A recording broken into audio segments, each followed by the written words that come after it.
Hi. Hello, everyone. Hello, everyone. Hello, hello, hello, hello, hello, hello. I have a low voice, so if you want to amplify it. Hello. Hi. Okay, good.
Give it a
Well, hello everyone.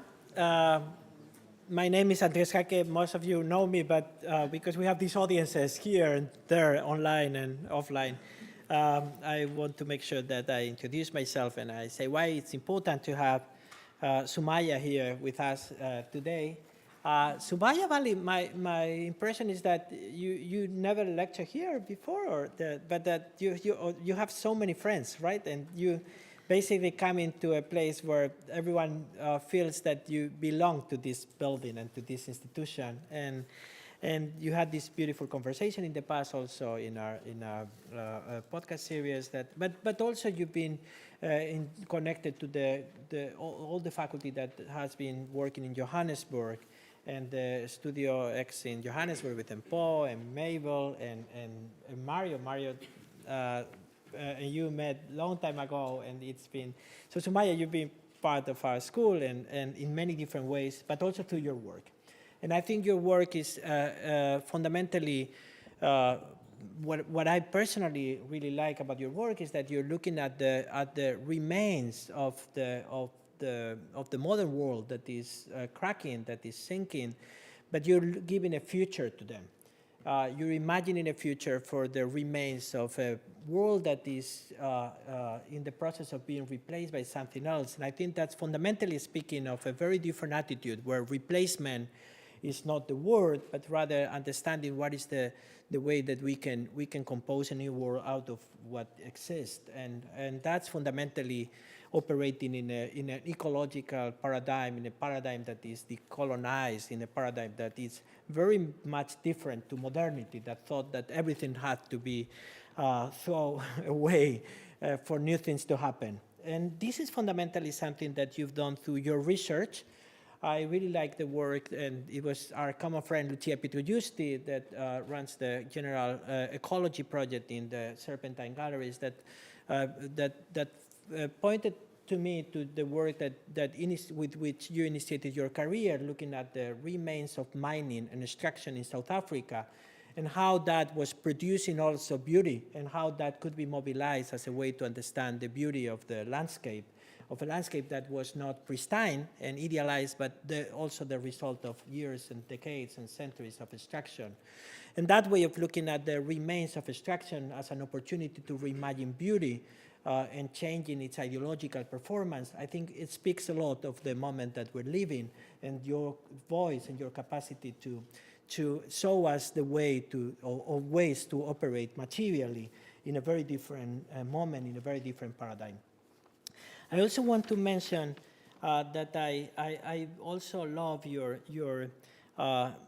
the work that you've done as curator, and very recently curating the inaugural Islamic Arts Biennale, where Ziad presented his work, and I found very compelling the way that you were looking also at the way the world could be finding new centers, new distributions, new geographies, and new ways to understand materiality. And that's something that it was beautiful that you could do from the perspective of art, and looking at architecture also from the perspective of art. I think that, for instance, the work that you curated with Ziad, looking at the way a mosque could be materially decomposed, what is the way that it was the result of mobilizing different materials that could be assembled, not only through architectural means, but also through societal, ritual means, to construct forms for spiritual, to bring spiritual dimensions to societies. Was also showing that when we discuss materiality, we're discussing how through materiality we can construct many, many other layers of aggregation of societies, of cultures. The project that you presented for the Serpentine Pavilion, I think it was a counter-Serpentine Pavilion. And I was very happy to see that you were mobilizing the legacy of gathering locations in London, many of them had been lost, right? And that you could basically compose something new out of that accumulation of knowledge, experience, association. The fact that a big part of that architectural knowledge was hidden, was invisible to architects, to most architects, but was fundamental in the construction of the spiritual networks of diasporic collectives and cross-cultural collectives that are actually behind the neoliberal transformation of London, are hidden behind it, or are hidden behind the neoliberal visibility of London. I think was very beautiful. But also the fact that the Serpentine Pavilion was not only, let's say, the building as a typology, as a form, but also how it was institutionalized as an opportunity to support communities and produce and enacting structures of support for those communities that you were actually reflecting on. This way of understanding buildings as something that expands into networks of support, that acknowledges the way spirituality is shaping societies, even if invisibly, the way materiality is connected to what actually brings people together and what allows them to survive in facing the pressure of other hegemonies. I think that is really what your work speaks of and what we find so exciting. I also want to say that, of course, you have all this recognition that we're so happy about, and you were in the Time 100 Next List honoree. You have been awarded. You have collected awards everywhere, and it's very exciting to see that our discipline, the world, it's recognizing the value of what you do and what you represent. I'm also happy that today you will be in conversation with Mario Gooden. Mario's Gooden work, of course, is deeply connected to what you do. You met a long time ago, as I already said, but also the work that Mario is doing as director of the MR program at GSAPP is so crucially questioning the legacy of modernity and finding other ways, alternative ways to be dissident to that project and to mobilize not only, let's say, not only, let's say, intentions, but also means, technologies, materialities, assemblages, performances as part of that. And also with Siad Jamaleddin, who is coordinating the Advanced 4 program or a course in GSAPP, and that is looking at the way spiritual dimensions are shaping societies in association with architecture. So I think that this is going to be a crucial session. I think that it's transformative, your presence here, and it's been your influence in the school. And I'm so happy that we can welcome you at this point and in conversation with Siad and Mario.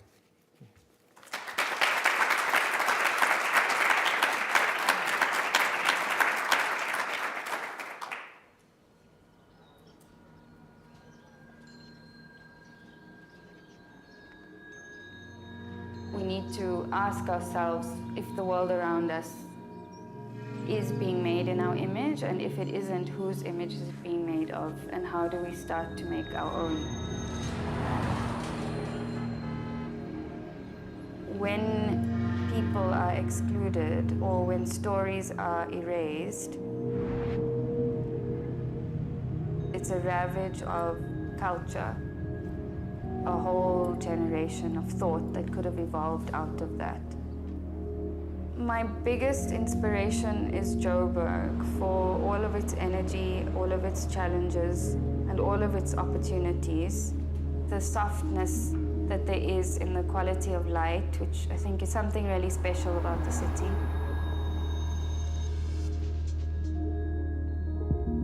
I spent big amounts of my childhood in my grandfather's store in inner city Joburg.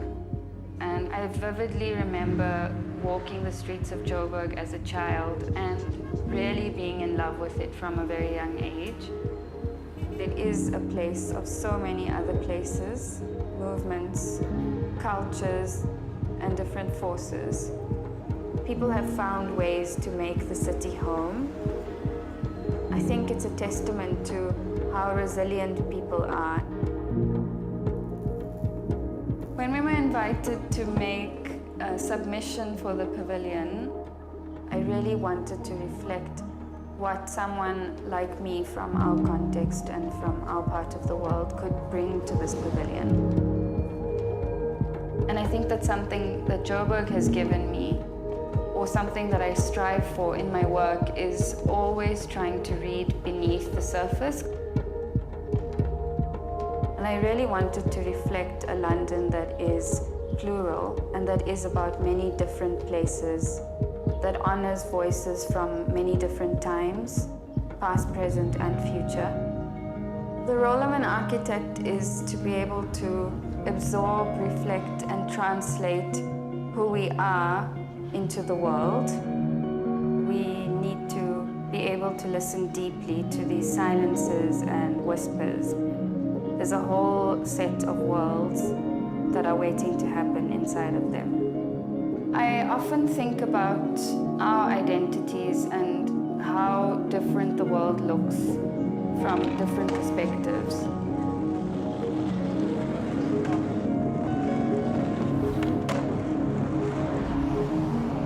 Our architecture slanted in a very particular worldview that is very limited. And so I think that understanding how our different ways of being manifest differently visually, and then starting to explore what that can mean for architecture. My ambitions around building are very much about reimagining structures so that they reflect who we are. And we need to do that now.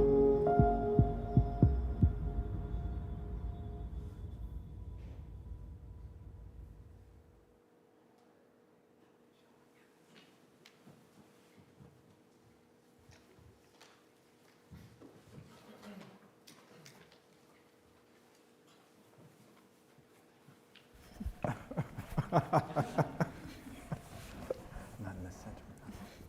Okay. Well, great. Welcome, Sumayya. It's really such a pleasure to have you with us this evening. And as Andres said in his introduction, you have many friends here on the front row and there. And I was reminiscing with Professor Mabel Wilson on last evening that it was 10 years ago at the one of our first workshops at Studio X in Johannesburg, where you participated along with some of your colleagues when you were students at WITS. So welcome home, back to GSAPP. And as such, you decided that rather than to stand behind the lectern and give a traditional lecture, that we'll have a conversation tonight. So that's why we're here, that is to have a conversation and to talk about your work and to talk about it within the context of rebuilding, of remaking, if you will. So Ziad and I have prepared a few questions, but we'll see where the conversation goes. As I said, you're amongst friends, so we'll be quite relaxed. And thank you for that really beautiful film as a way of introducing yourself to those of us who may not know your work and your background that well. But I guess I want to start with, as someone who was born in the last years of apartheid in Johannesburg, because I want to get to talking about Counterspace first, and then we'll talk about the work. But how have the legacies of colonialism and apartheid in Johannesburg, how has that shaped your notion of practice? And I'm really curious about the name Counterspace, the name of your practice. Yeah, thank you so much. It is an absolute honor to be here, and it does feel like coming home. It's so amazing to see Mpho also in the audience. It's such an incredible surprise because she is my introduction to Colombia through Studio X, so it's really so delightful to be here. Yes, so I grew up at the end of apartheid. I was born in February 1990, just a few days after Nelson Mandela was released from prison. So I was really born at the fall of apartheid. And as such, I think as a child, I grew up in a time that was incredibly optimistic, where we were really thinking about the Rainbow Nation, as Desmond Tutu coined it, and this idea of Ubuntu, of living together in diversity, this incredible time of optimism where everything felt completely possible. And I feel very lucky to have grown up in that time with all its challenges. Of course, I also remember at school, even at primary school, that the things we learned in our textbooks were not quite transformed yet. We were still very much a country in transition. And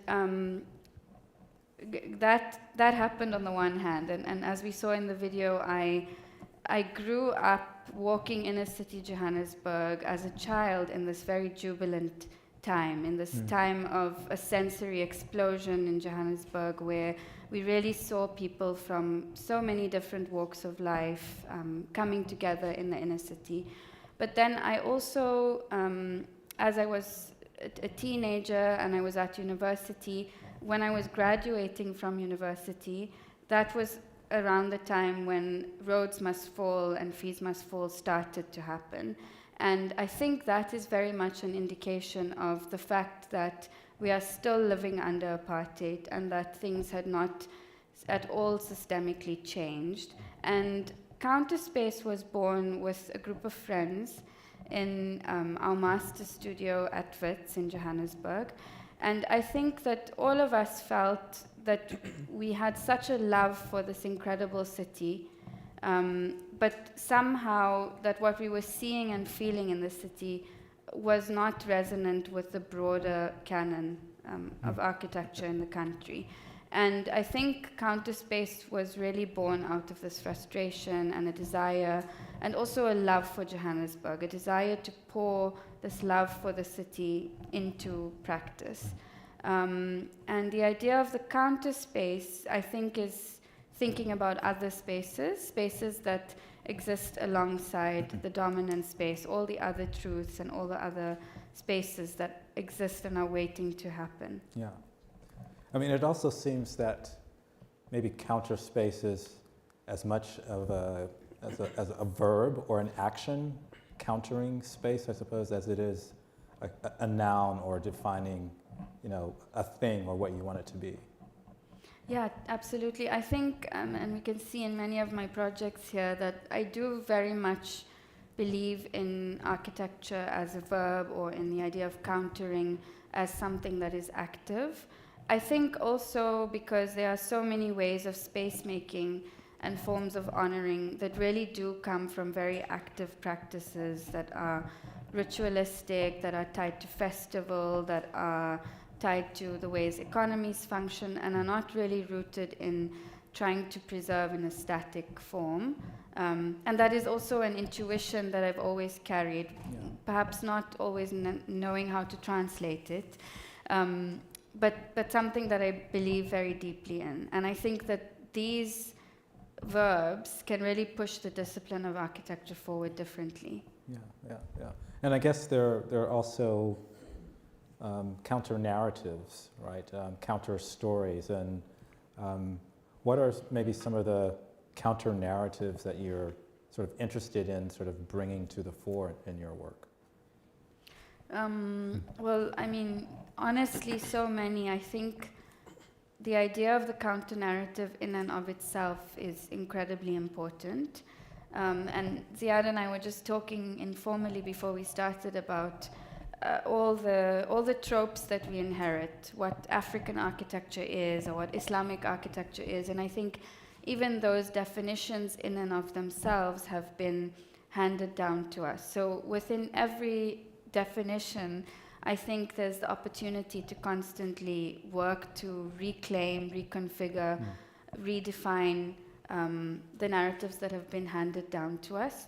And I think once we start to do that, it's also important that we continue to remain in the state of being emerging, remain in the state of defining, and not to ever see the project as finished, to continue to stay with the concept of being emerging. Although that's, I know that is something that it has been so overused in our discipline, and I don't always necessarily identify with being an emerging practice per se, but I think to continue to keep with the idea of emerging, defining, redefining is very important. And so for the Serpentine, which I also had the pleasure to see, so I won't just talk about it without having seen it, which was really fantastic, and let's say the spaces that you were referring to, and I was wondering if there were some resonances between Johannesburg and London for you when you were working on that project. Yes, absolutely, so many. I think I really thought, because the platform is so huge and the shoes that I was stepping into was so big, metaphorically, I really had to think deeply about what I have to contribute to this platform. And in each case, I think the pavilion has been a manifesto of form making for all the architects who have taken up the mantle. And my manifesto for form making at that point came solely from Johannesburg. And every single project that I had was so different in language, but each project was working to bring forth a different definition of my own city. So I had to think about what that meant in the context of Kensington Gardens in London. And for me, what I thought was important was to reflect London to London in the same way that I would reflect Johannesburg to Johannesburg. So I started to think about all of the places that became important for people to construct home and to construct belonging in London when they first moved to London. Some of the first mosques, African churches, synagogues, but then also marketplaces that became important for people's traditional recipes, or a place where someone could listen to music in their mother tongue, see cinema in their mother tongue, some of the first venues to play black music in London. And these had many resonances with so many places in Johannesburg, spaces that Mpho introduced me to in her work about Shebeens, or how so many places became places of resistance and places of cultural production, underrated everyday places just by virtue of the fact that they gathered so many people in the same place. And I started to work with the gestures of generosity in each of these places, so how people were allowed to come together across, for example, a surface unrolled in the street that then became a place for people to break fast at the time of the Grenfell protests and silent marches, or the way that a canopy in a market becomes a place for people to meet and transact over. And I worked with translating these forms into the forms that we saw in the pavilion.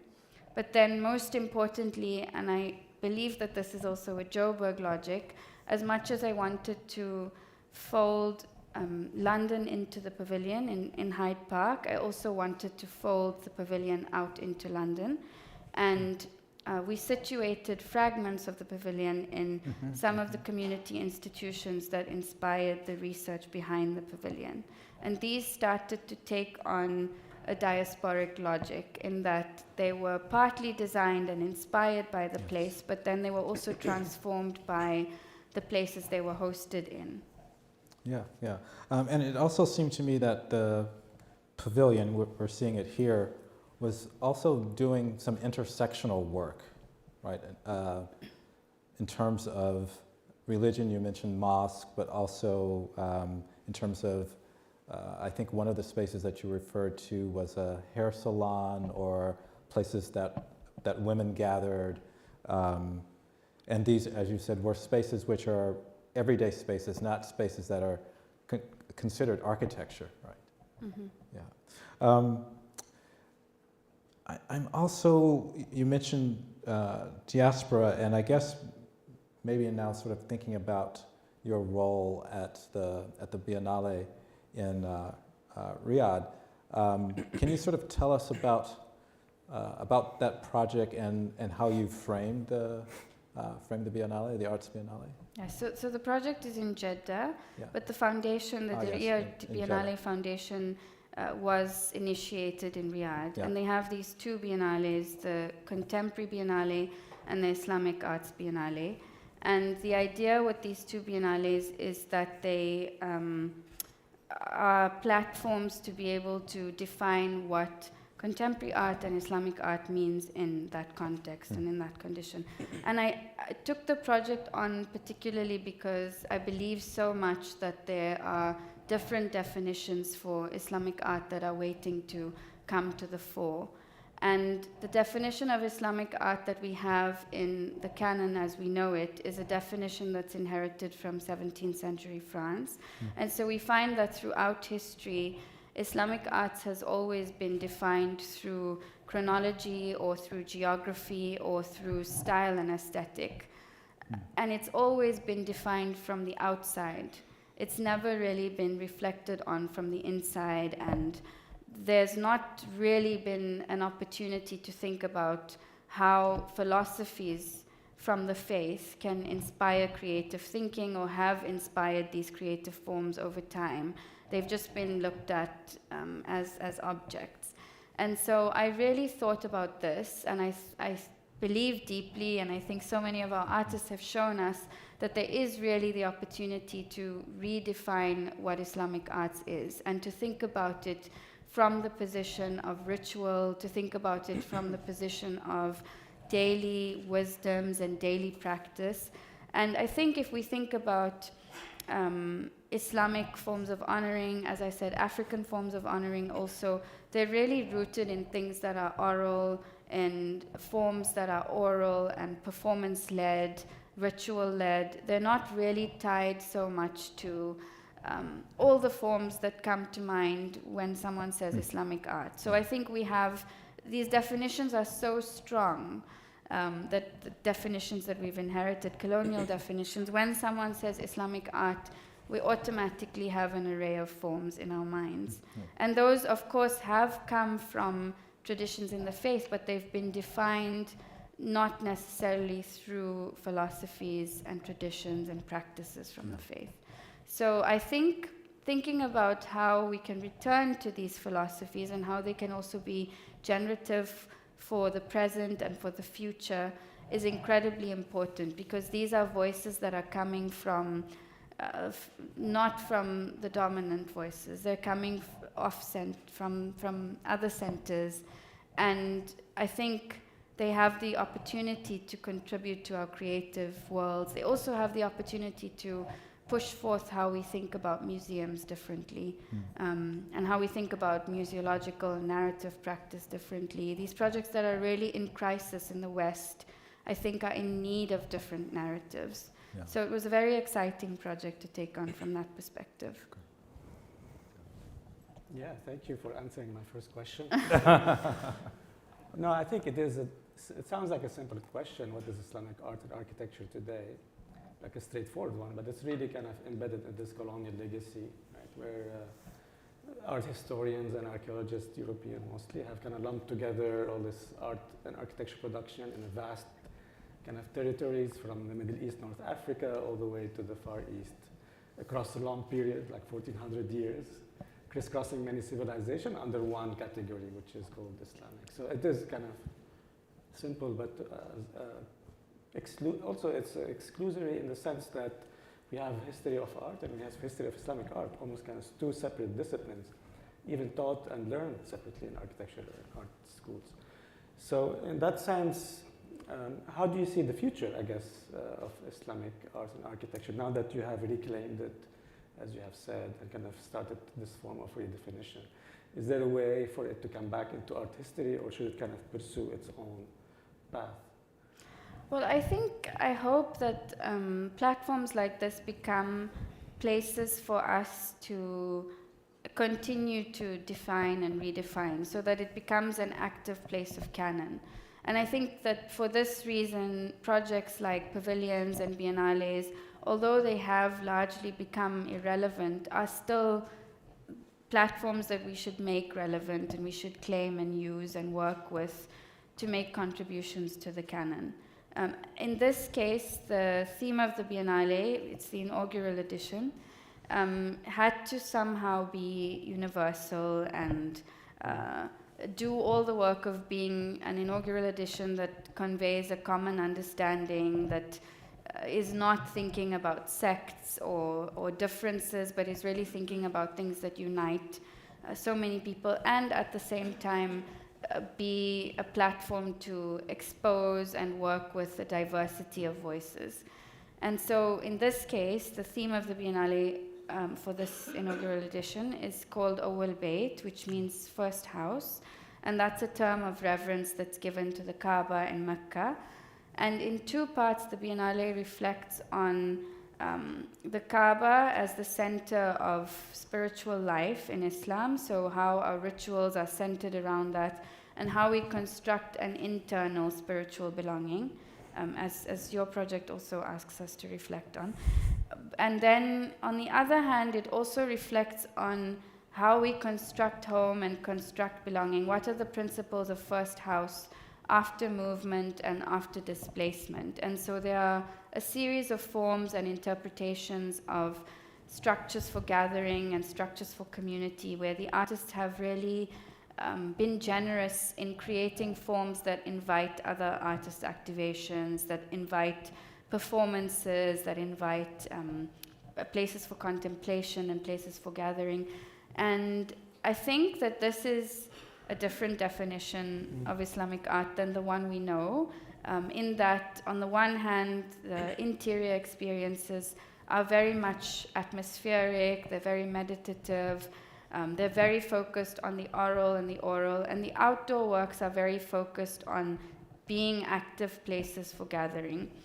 None of them is solely focused on geography, or chronology, or style and aesthetic. We're really thinking thematically about themes that come from the faith. Yeah. And this is just one definition. I hope that whoever takes the mantle up in the next edition really works with something else. Yeah.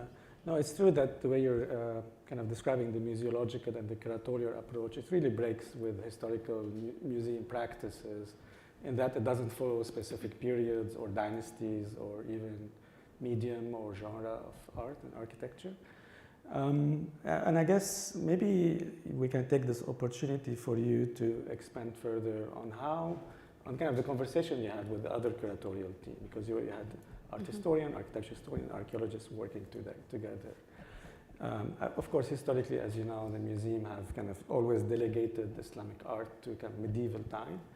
So its periodization always ending somewhere in the 18th century, as if Islamic civilizations never experienced modernity or engaged in it or contributed to it, right? In your case, you are kind of breaking that mold, and today museums are trying to challenge that as well, I'm assuming, and kind of they're dealing with this problem of redefining what Islamic art is. So maybe this could be an opportunity for you to explain a little bit the thematics that came out of the exhibition, which, I think you say, if I'm quoting you correctly, you collapse the historic with the contemporary, or the contemporary with historic artifacts. I think there are more than 217 historical artifacts and more than 70 contemporary art pieces, right? So that's kind of a mixing of sort that is unprecedented in museums today. So maybe you can expand a little bit on that strategy and what it yielded. I think we give historic objects a home by placing them in conversation with contemporary works, and we also give contemporary practices a home by placing them in a lineage with the historic traditions that they come from and that they are inspired by. And so much of the work of the artists that we saw is really reflecting on lineages that are embodied. So when they worked with craft, several of the artists worked with practices that have come from generations, that have been passed down from body to body. Artists who worked with voice have also, worked with historic traditions that have been passed down from generation to generation in what we call a silsila, or chain of narration.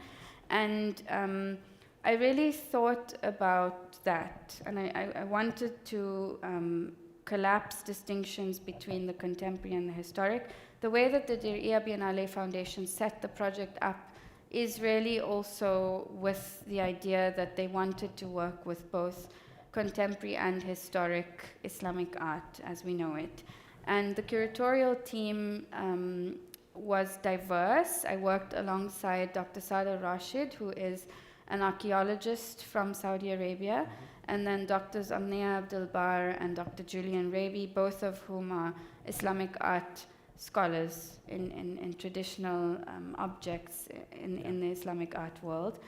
And I found this incredibly interesting to be able to draw on the knowledge that they have. Dr. Saad's research was immensely interesting, especially in thinking about Jeddah, or the Hijaz region as we know it, Mecca, Medina, Jeddah, as a place that has always been synonymous with migration, and because of that also a place that has been synonymous with cultural production and cultural exchange.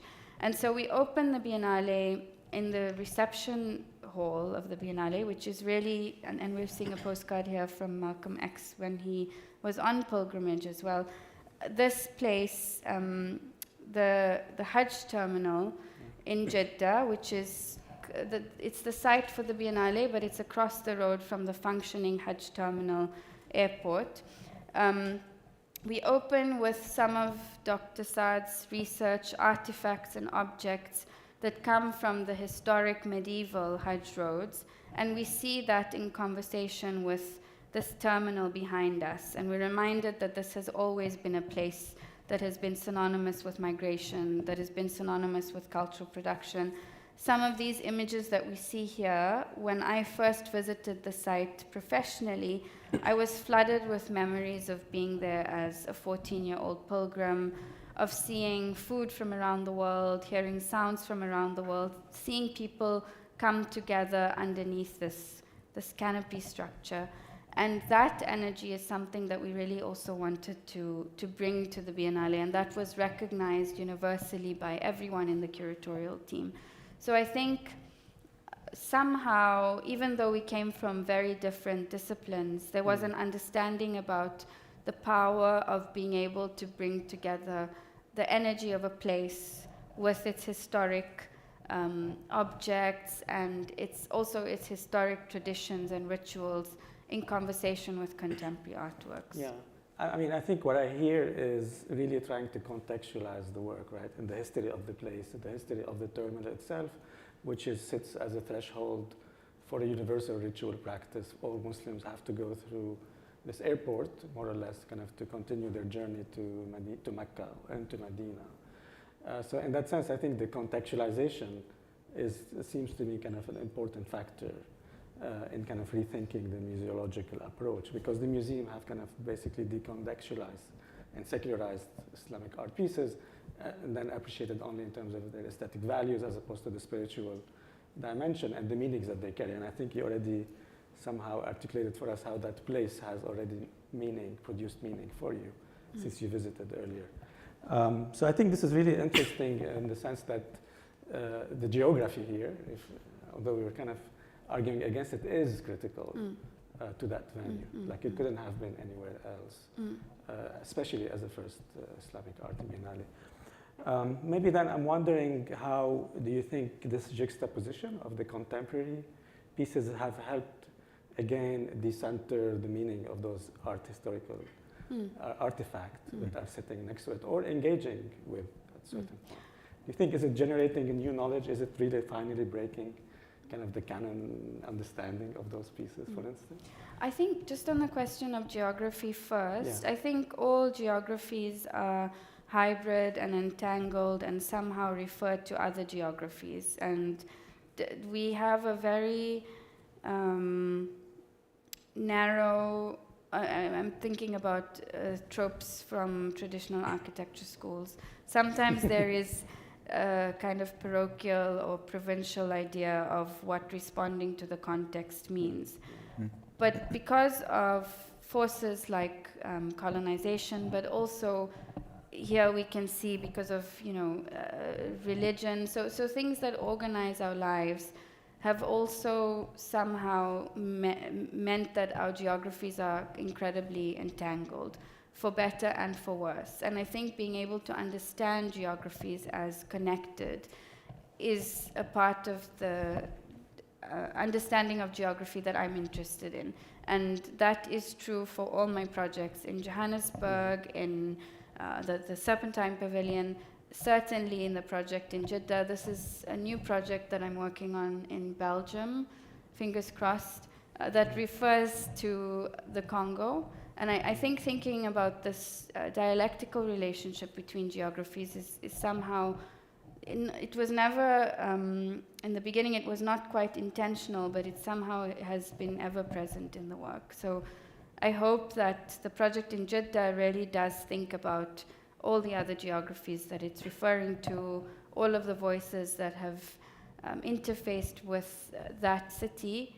And I think Jeddah as a city is incredibly hybrid, of course, because of the pilgrimage, but also in its very DNA, in all of its cultural forces, in the sound of the dialect, in the cuisine. It's so influenced by Indonesian or what's called Jawi food or cuisine. So in everything, I think it is a place that is hybrid. And thinking about that as part of the story has been very important. It's also very, very present in all the historic objects. So many of them came from the endowment libraries, which is a place of gifting or exchange between regions around the world and that part of the world. So even in that, it's somehow present. I think in terms of the works in conversation, oftentimes the artists that we worked with historic research, and some of the artists also collaborated with our archaeologist, Dr. Sada Rashid, on working with some of his research or works from his archaeological collection. So the artist Alia Farid, for example, took a trip on the Darb Zubaydah Road or the medieval Hajj Road, and she worked with both contemporary and historic forms of gathering and infrastructure along the Hajj route. Sarah Abdali worked with a collection of tombstones from Dr. Saad's research, and she connected oral histories from families from around the region whose lineage could be traced back to those tombstones. I think we found with so many artists that their work had an intention to make a contribution to the archive somehow. Yeah. I wonder if you could tell us about your work. No, I mean, we pursued similar strategy in terms of collaborating, our office collaborating with Ihab Girmazi, who's an Islamic architecture historian, and that was in a way a similar attitude towards not just kind of representing an object or a building, in this case the family mosque in the island of Jerba in Tunisia, but actually the outcome of a 2-year research that we've been working on, kind of really excavating, mapping, and understanding the performance of those spaces and somehow translating them back into the exhibition space. But I think I'm not going to switch gears, I'll come back to it, but I wanted to make also, based on what you said, another point, talk about also collaboration. For one of the most, or of the many impressive pieces I think that I experienced at the exhibit is the piece titled Holy Limits by Nasser As-Salam, and I think he also used archival work, right? The piece is basically the door of the Kaaba, golden door of the Kaaba, properly located at a certain height from the ground and staged on basically the evolving footprint of the Kaaba that has changed throughout the centuries. And I think that as a contemporary piece that incorporates a historical artifact in it is incredibly powerful because it's taking the Kaaba, which is obviously the absolute sacred object in Islam, and somehow denying it its absolute origin or its ideal form, is that the origin and the form has always been evolving with the community, kind of rebuilding and rebuilding. And I think this is perhaps, for me, it was kind of impressive piece in the way it does challenge our understanding of historical artifact that is the Kaaba today, which is obviously always understood as a black cube, but in fact it's not really a cube. Yeah. It's never been a cube, but it has this kind of dynamic shape throughout the century. So I think in our piece, what we tried to do is perhaps shed some light on the non-congregation mosque, which is the congregation mosque is usually the typical mosque that's been well documented, archived, and represented, and really focus on the family mosque in that very specific community minority in the island of Jerba. And that translated into a mosque for one person, and we had this conversation, I remember, as a mosque for one person, does need to be 3 people to be called the mosque. And so it was an interesting debate, also kind of challenging the theological understanding what a prostration space is. In that case, we really decomposed the basic element of that typical Jerba mosque and reconstituted it into this kind of pile of basalt that is actually found in the region, kind of assembled in a way to position 3 different objects. The mihrab, which is the apse where one would pray. Then there is a seat for meditation and for removing shoes, and then there is an ablution basin, kind of, and one would circumambulate around that as a kind of, again, an act of a ritual that is very much embedded in the tradition. Yeah, that's my answer. I want to go back to the question about the canon, because a number of the works at the Biennale are also about sort of spatial practices and embodiment, I think, because I think we can't sort of think about geographies without sort of thinking about movement, thinking about who's moving, why they're moving, and how do you bring that into the canon, or how do you rethink the canon in terms of embodiment, or in terms of spatial practices, or in terms of performance? I think all of these forms of honoring, like you're mentioning, performance, rituals, things that are embodied, are, for me, architectures in and of themselves and in their own right, but they also are methods of drawing. They're methods of drawing space and of drawing phenomenon, drawing hierarchies and constitutions of how we engage with each other, interactions in space. And I think they are also waiting to be translated into capital A architecture as we know it. And what I mean by that is every interaction that we have in architecture architecture is so abstract, but even the way that we're sitting now is, it comes from someone's ideology about how a hierarchy should be set up. We should be sitting here and the audience should be sitting there, for example. And I think there are so many other interactions to be had, and so many other interactions that come from many, many other worldviews and other ideologies. And these, I think, we can see manifest in performance, we can see them manifest in different kinds of rituals. And so I think, on the one hand, those are architectures in and of themselves, but they also can push the discipline of architecture forward differently. I think often of the Grand Mosque of Genève, for example, which is really an architecture of performance. It is a building as we know it, but it also collaborates with the seasons. It waits for the rainfall every year. There is a festival of the mudding that happens yearly where the entire community is involved and everyone has a role to play. That knowledge is passed down from generation to generation. And arguably, it's an entirely different building every year, but it's also perhaps the same. And that method of preservation is very dynamic. A few of the slides we saw earlier in some of the artists' work in the Biennale also reflect on similar concepts. So there was a palm mosque that we saw earlier by Scene Architects, which is a young collective from Riyadh, and they worked with the Prophet's first space of prayer, which was incredibly simple. There was no dome, no arabesques, but it was made of palm fronds that disintegrated entirely back into the ground. And their work in the Biennale is a performance work in that the palm fronds are left to disintegrate and to be replaced as needed.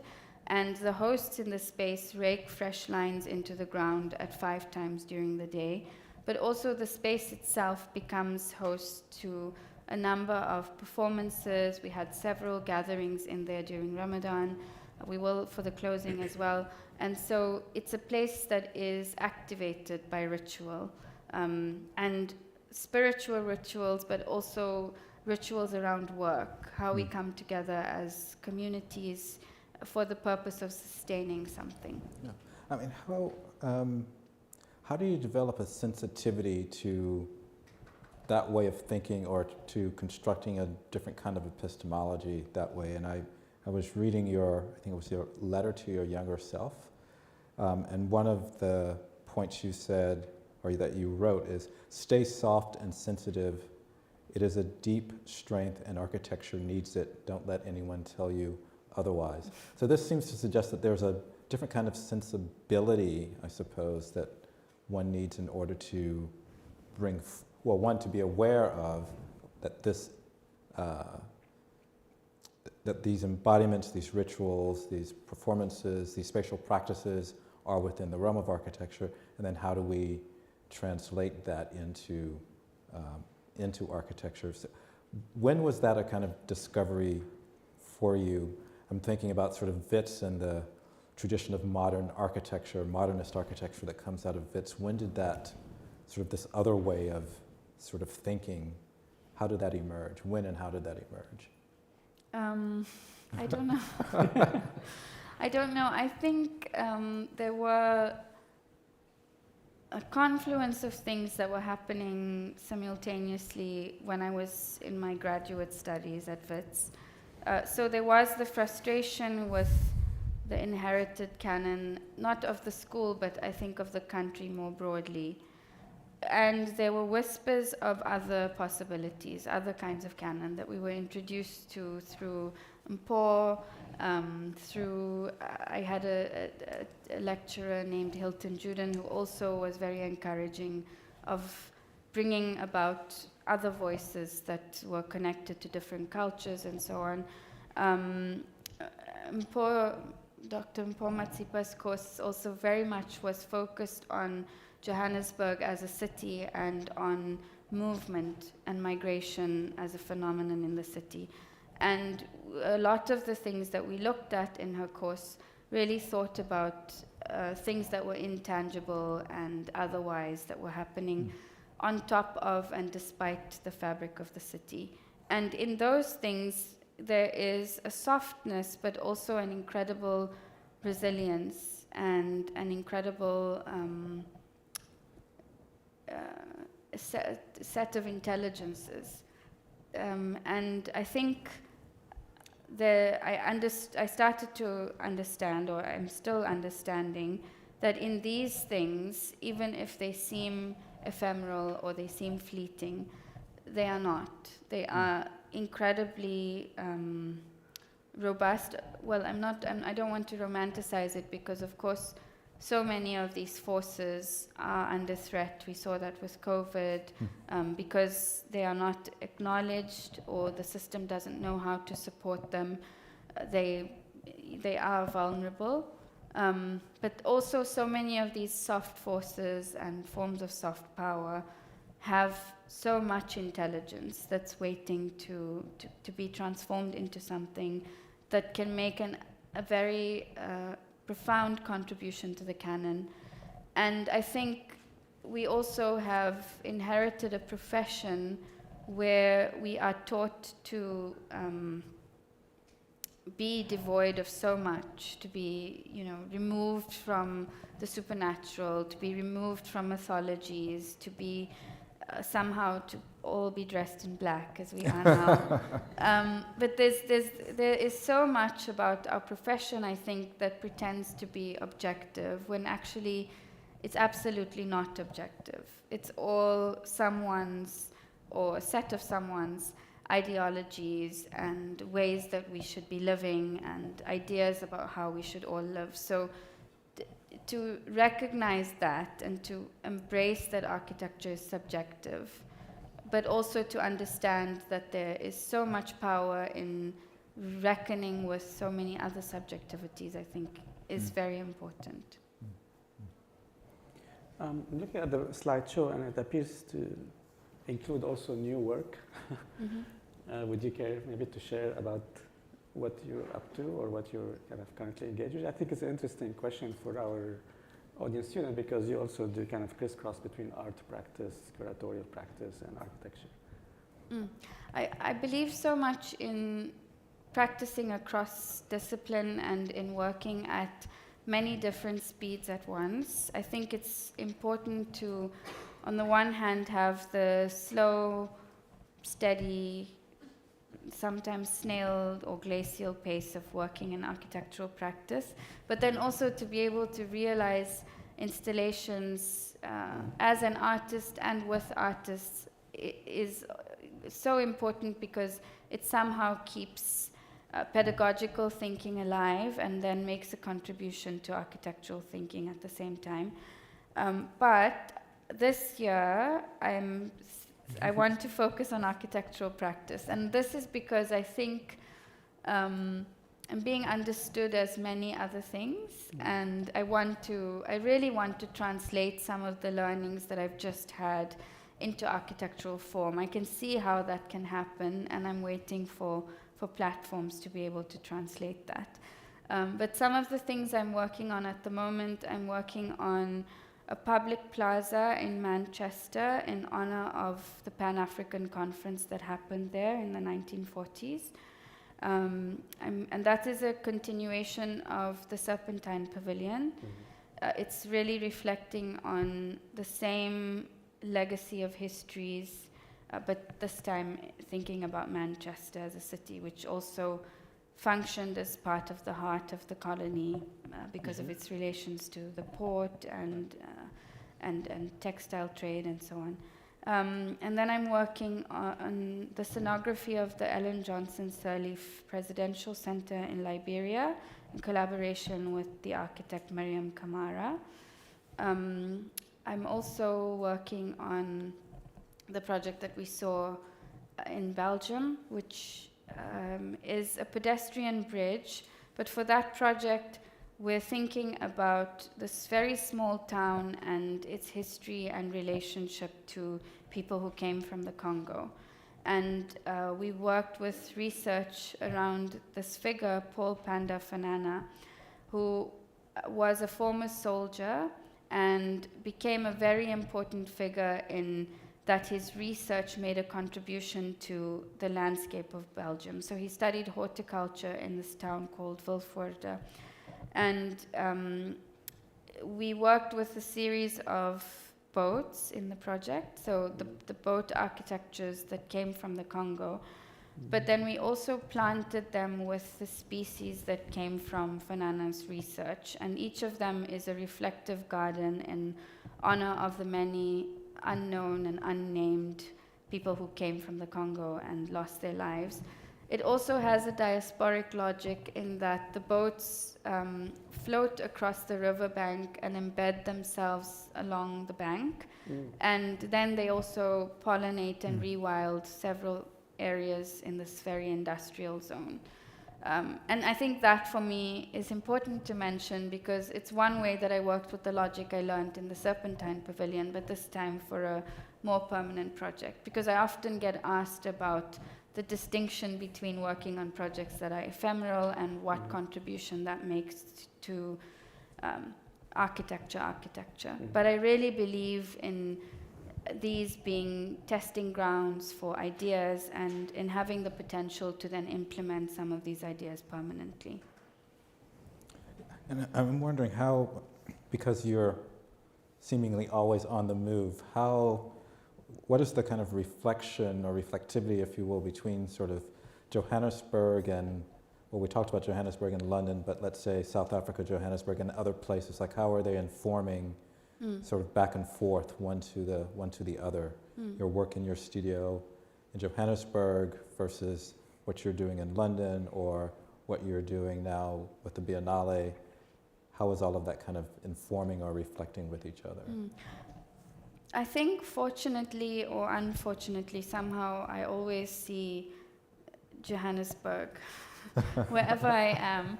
And I think that it's something I said in the film earlier, there's something about Johannesburg that's asking us to read beneath the surface.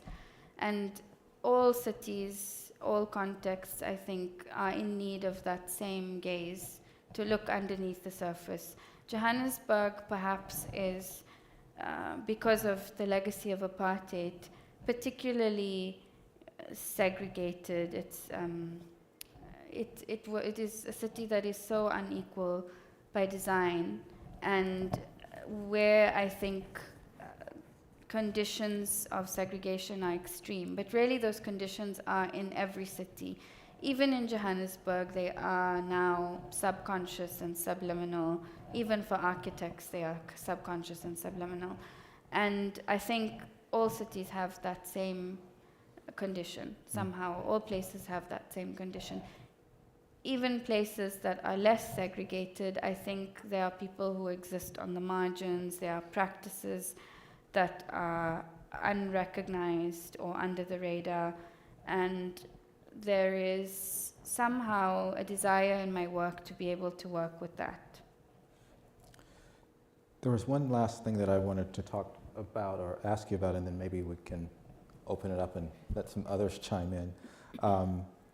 And this is going back to Johannesburg, but can you tell us a bit about the Folded Skies project? I think it was an earlier work of yours, and Ziad sort of mentioned your sort of work across disciplines, art, architecture, but that project, and I think Andreas sort of alluded to it, sort of looking at the minds there, but it's really a kind of, ironically, a beautiful transmutation of a condition, of an environmental condition from that. But maybe you can tell us a little bit about it. I think there were some slides at the beginning of the show here. Yeah, so that was a very early project and also grew out of my master's thesis research, which was very much interested in the mining zones of Johannesburg, or the mine waste dumps in Johannesburg, as these remnants of apartheid that we still live with. So on a macro scale, on a zoom out map of Johannesburg, there are these large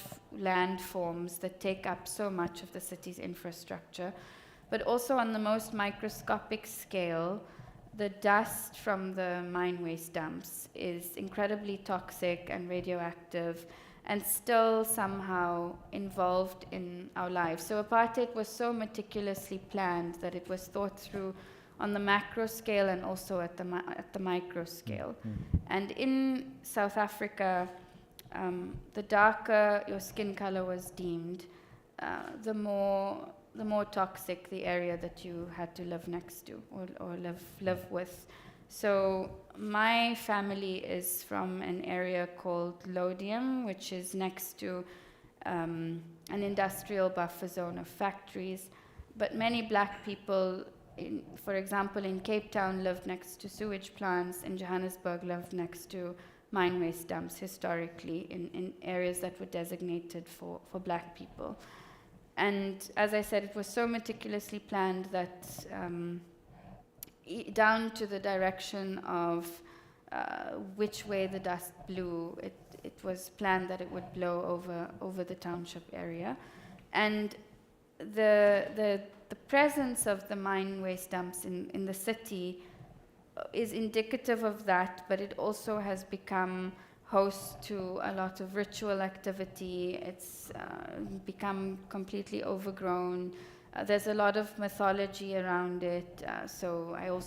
We had another parallel project where we looked at newspaper headlines from a tabloid in South Africa that calls the mine dumps satanic. So it's grown a lot of metaphor over the years that speak to its history, its present, and its ecological future. And that project was one small snapshot in a much larger body of research, where we looked at this myth about Johannesburg, that it's scientifically true also, but Johannesburg sunsets are said to be so iridescent because of the radioactive dust in the atmosphere. And in that project, we worked with the same chemical compounds that are found in mine waste water. And I worked in my thesis with a chemical engineer named Dr. Craig Sheridan to extract the heavy metals from the sand. And we then tinted glass mirrors with those same extracted compounds. And they reflected Johannesburg's sky at different times of the day. And they were imagined to be placed on a mine waste dump, but they were installed in a wine estate in Cape Town. And the mirrors folded perspective, so you could see areas of labor and areas of resource folded in the same frame. it is a very small project that is part of a much broader body of research. So, you know, it's very complex in that it is also aestheticizing a landscape that is difficult. But for me, it is a form of drawing also. There's something in my work that wants to translate things that are intangible or invisible. Also, I think there is something about this phenomenon of the color of light at certain times in Johannesburg that I wanted to work with and translate. And then there's also the remediation and the working with the actual material from the mine waste dump. Keeping track of the time here, maybe we can get some of the audience to ask some questions. I'm sure there are a number of questions. Looking at all the smiling faces here in the front row.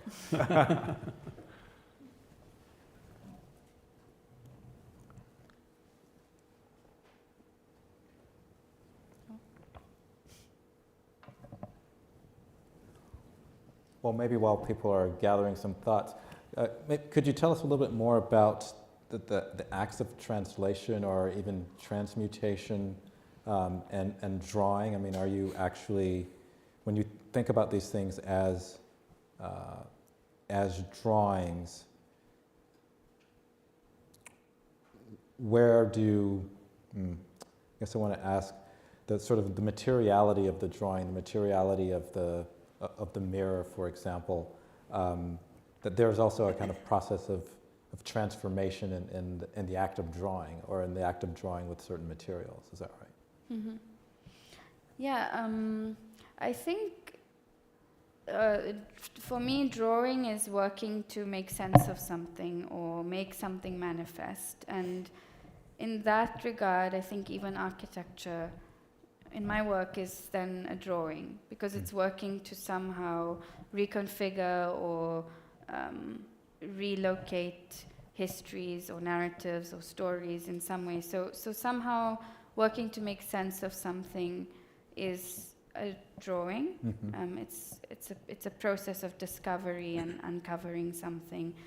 And I believe very much in having an arsenal of drawing tools that is very diverse, that comes from performance and film and color and atmosphere, in working with many, many different forms, because I think we need to be able to supplement the ways that we draw traditionally with these other forms that can perhaps better capture or better translate things that are difficult to translate in orthogonal projection. So perhaps counter-drawing.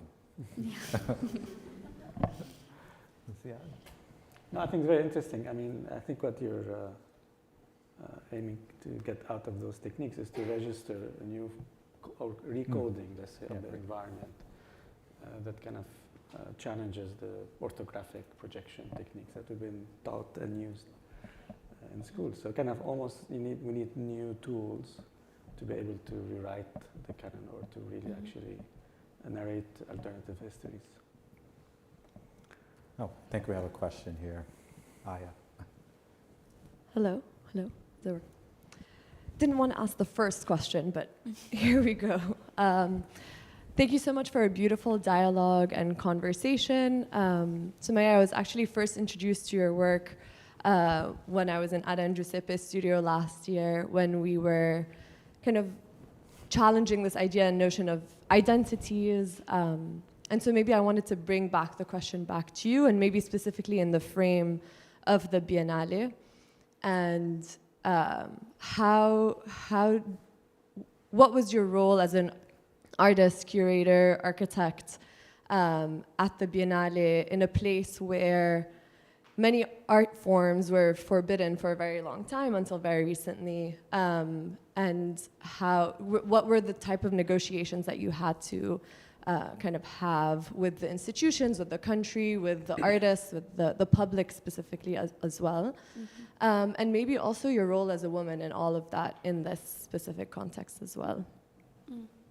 Thank you so much for the question, and so lovely to see you again. So I think in terms of my role as artistic director, I really wanted to work from a place that is generative of Islamic art. And I found actually that the institution had given me a lot of latitude to define what Islamic art is and then to work with that definition that I had presented. When I presented the concept and the theme to artists, I found in the beginning that there was a lot of hesitation because of the weight that the title Islamic art carries in the form we've inherited it. And I can even remember the first conversation with Ziad where we started to talk about why it's important or necessary for there to be something called an Islamic Arts Biennale. So I think that negotiation is also reflective of how heavy the definitions we inherit are and how important it is for us to be able to reclaim and redefine and renegotiate them. And I think across the board, for the most part, when artists did start to understand that this was an opportunity to put forth a different definition, all of them were very excited. And we also worked to define Islamic art from a position of methods of practice. So all the artists in the Biennale are not Muslim, but all of them work with something that can be considered Islamic, in that they're working with a practice that has been passed down from generation to generation, and it comes from a philosophy that's of the Islamic world, or they were working collectively and collaboratively with many different groups, or working with the archive in some way that was carrying knowledge that came from the faith. So I think there was a lot of negotiation around that and around why the term was important, but the reason that I took the project on is really because of the title. And in that process, so many friends and colleagues and people around me said, it's very dangerous to be taking on a project like this. But for me, I understood and felt profoundly that it's very important precisely because of that. So I knew that there was somehow, it's like a, I don't know what to say. It's a dangerous territory to be working in, but I think that it's, for me, also somehow productive and important. And in terms of being a woman, I think, I don't know if I was surprised, but in my team at the Diriyah Biennale Foundation, or the team that I became a part of, the team is made up almost entirely of young women, and most of them are around my age. And I think in that context, I found it incredibly liberating, because so many of these young women, and you've met them, are not burdened by systems from the West. So the possibility of realizing a project differently is very, very present. And I found that really, really exciting to be around this energy of transformation. Also the hunger of people who really want a project to happen, because it means so much to the context. It means so much also to the local audience. And I think, I don't think it's visible even now that so much of the work that's done behind the scenes is organized by women and organized by people who are extremely young. And I think that that is, perhaps, if nothing else, that is a method for that so many people can learn from. That if we are unburdened by systems and we have the opportunity to make things differently, we actually can.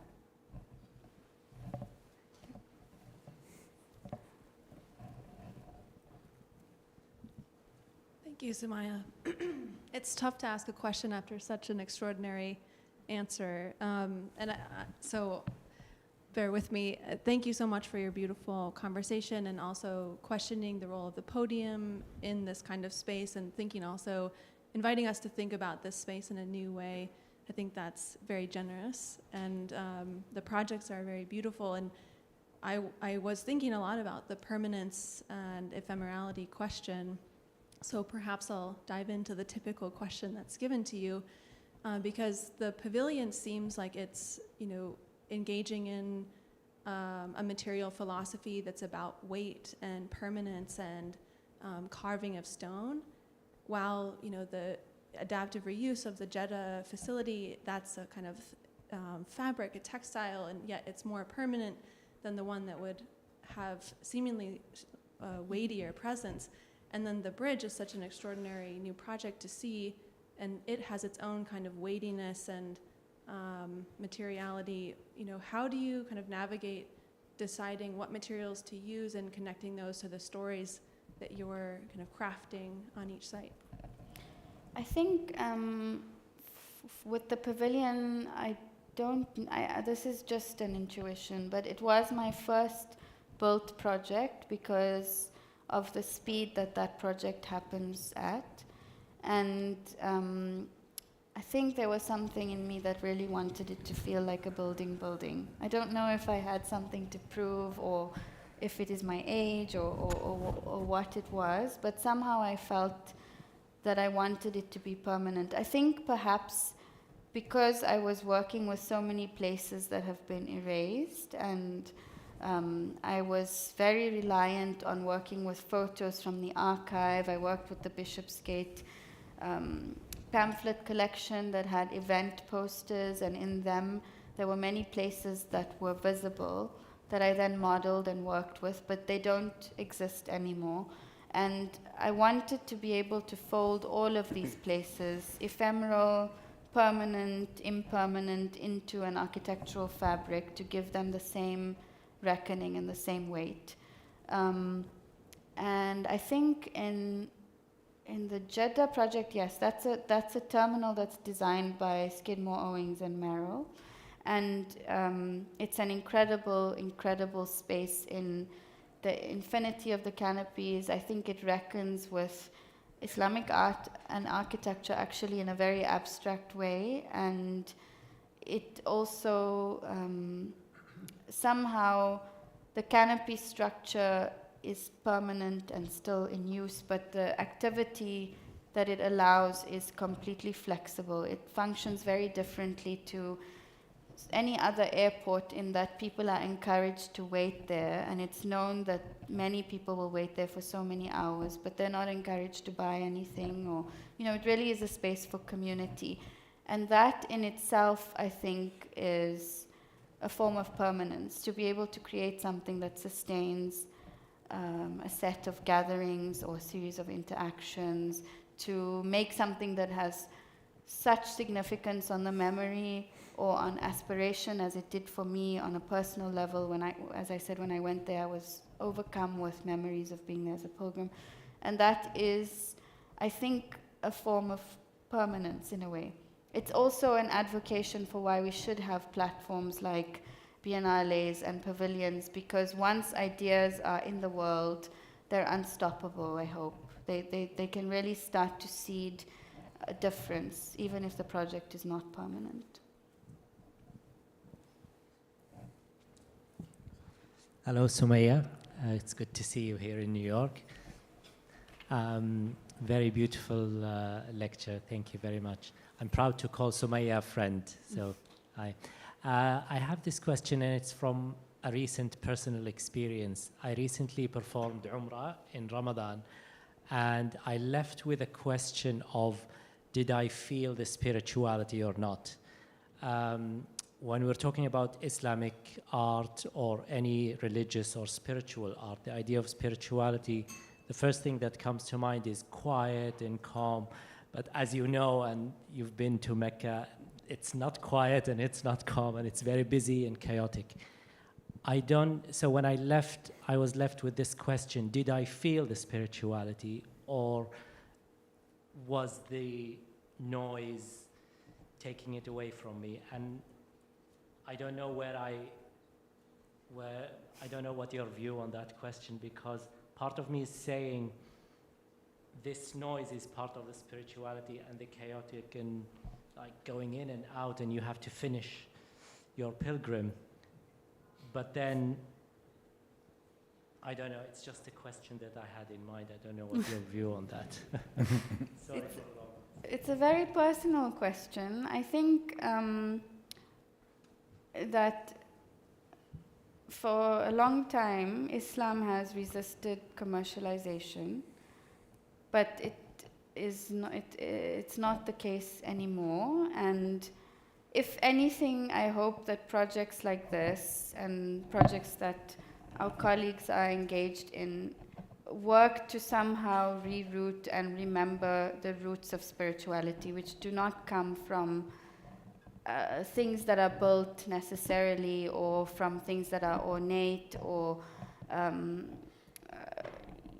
experiences that have been commodified, but really think about practices of communing and being together. I don't necessarily think that it's impossible to have spirituality in chaos. I think with daily practice, like forms of meditation, they hopefully can exist in and amongst daily life, which is something that we worked with in the Biennale as well.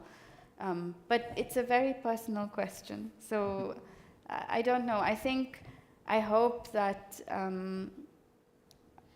regions that are tied to spirituality somehow can, I don't want to say go back, because I think places that are spiritual are eternally spiritual, but can somehow go back to their roots, and that they will resist being commercialized and commodified.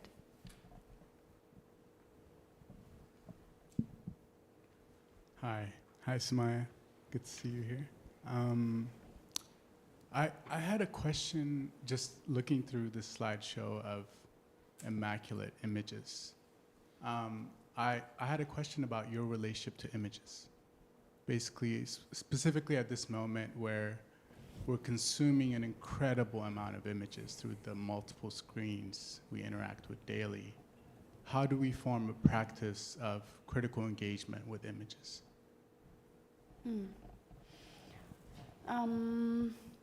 I don't know. I think whenever I look at images of things that I'm working on or have worked on, I feel that they don't communicate the experience at all. Even looking at these images, I think it's just not the same as being there.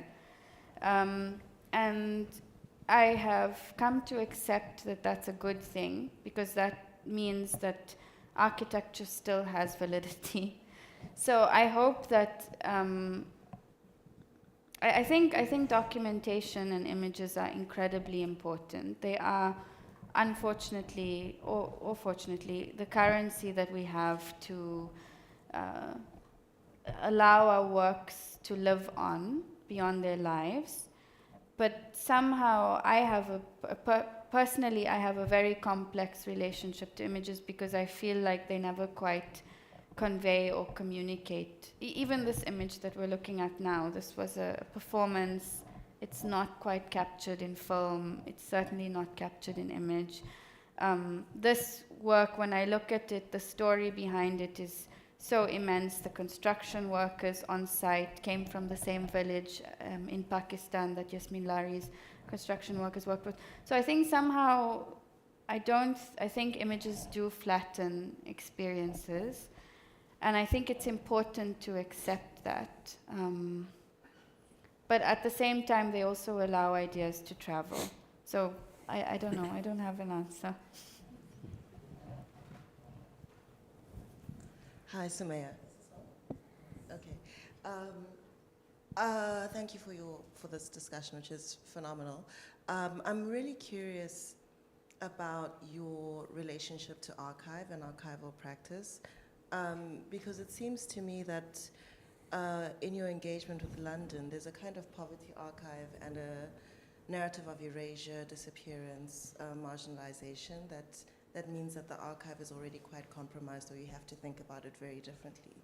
Whereas the archive in the Islamic Arts Biennale is something that is 1,400 years old. It's a vast resource. So I'm wondering how you're thinking about archiving as a practice, and and what sets of methods you're engaged with to deal with the unrepresentable or the unintelligible, and also other archives that might even be hegemonic in their own context.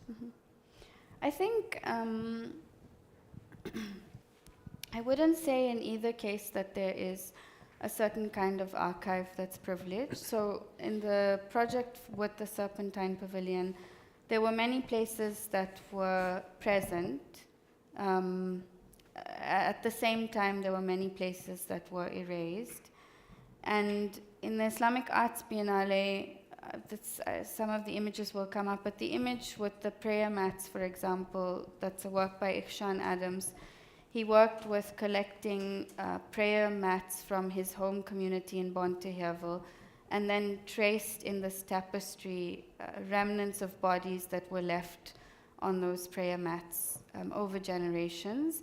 The other work that we saw with the white hats is by Harun Gunsali, another work from South Africa, where he relied on oral testimony, on oral narration about the funeral of a man named Imam Abdullah Harun, who spent a lot of time in the kingdom. There was interface and overlap with Malcolm X, and he was sadly killed by apartheid police in South Africa. There was also the work that Ziad mentioned by Nasser Salim. In that work, Nasser worked with oral narrations that were documented in writing of, for example, X amount of hand widths or X amount of shoulder widths of the footprint of the Kaaba at different times, and he measured how it had changed. But that is a kind of contribution to the archive because it's never been represented in visual or graphic form in that way before. So I don't know. I think that my interest in archive is in thinking about forms of archive that exist outside of traditional archives, whether that is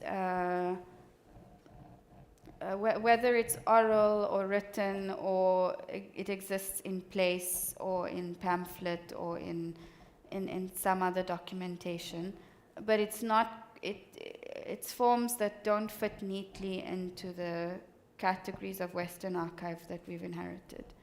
I'm trying to think of another example. Noura Sayah, who is an artist she's from Bahrain, she's from Palestine and she lives in Bahrain, worked with Friday sermons from the mosque in Palestine and the grand mosques in Mecca and Medina, and part of her project was also a kind of deeply archival work, and I think through the process of making that work, we felt that it wasn't about the outcome of the project only, but also the process of creating the archive.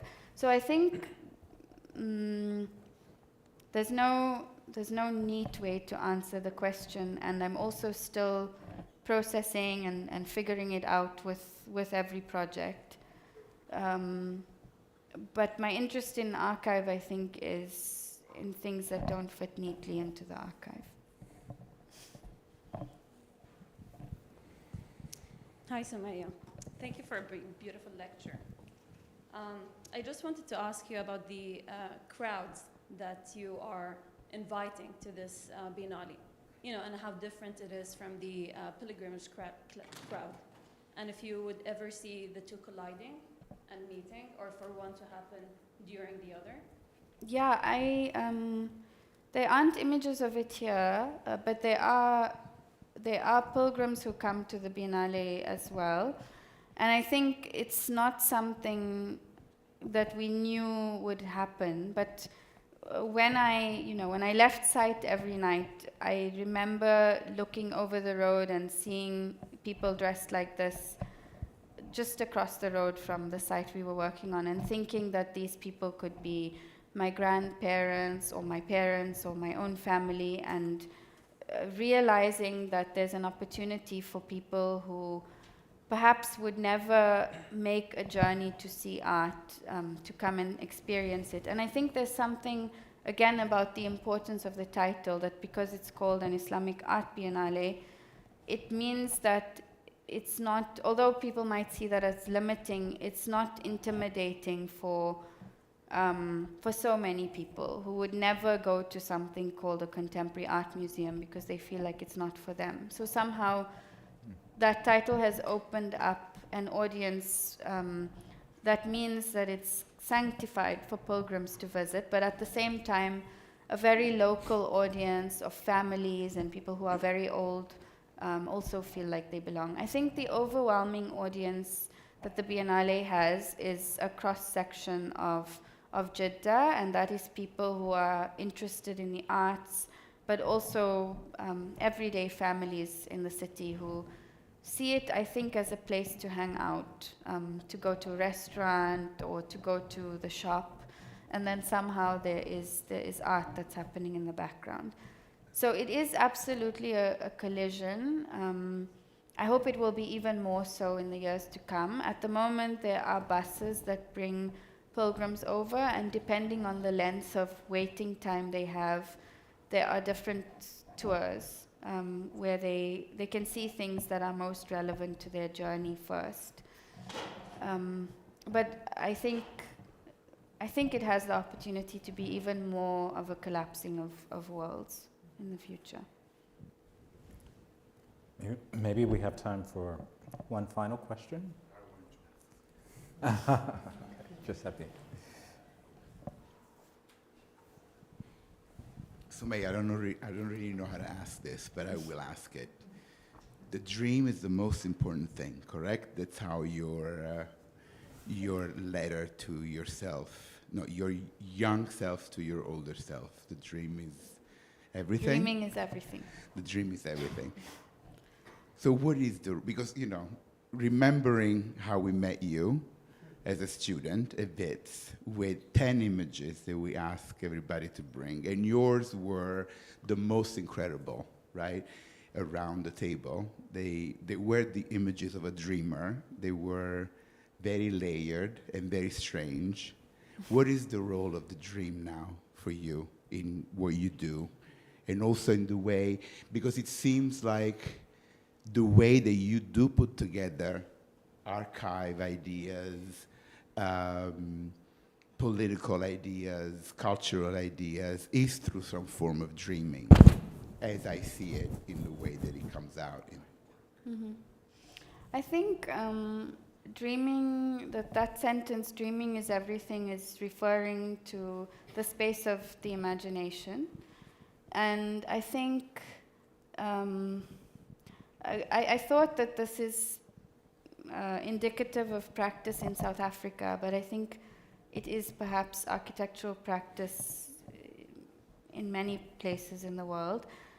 It's deeply lacking in conviction and in imagination, and I felt at that time, writing that letter, that architectural practice in South Africa is in two camps. It's either thinking about this part of the world, about a kind of aesthetic that is Western or Northern or whichever way we orientate ourselves, buildings that are glass and aspire to be as good as the West. Or otherwise, we have works that are socially focused and interested in service delivery, but with no imagination. The imagination is seen as willful, so the aesthetic then becomes very particular. And I think both of these camps, if we call them that, are deeply lacking in imagination, where both of the projects are absolutely valid. We do need to have projects of service delivery, and we do need to have new models for what African architecture is or what architecture is. But they should come from places of imagination, and imagination should also be, I think the idea of a dream is interesting and important because it touches on something that is subconscious and already inside of us, as does the project of the archive. And I think we might see those things as separate, the archive and imagination, or the archive and the dream, but they're inextricably linked, and they're as important as each other. Thank you. So, well, perhaps with that, thank you so much, Sumayya, for sharing your dreams, your imagination, and your work.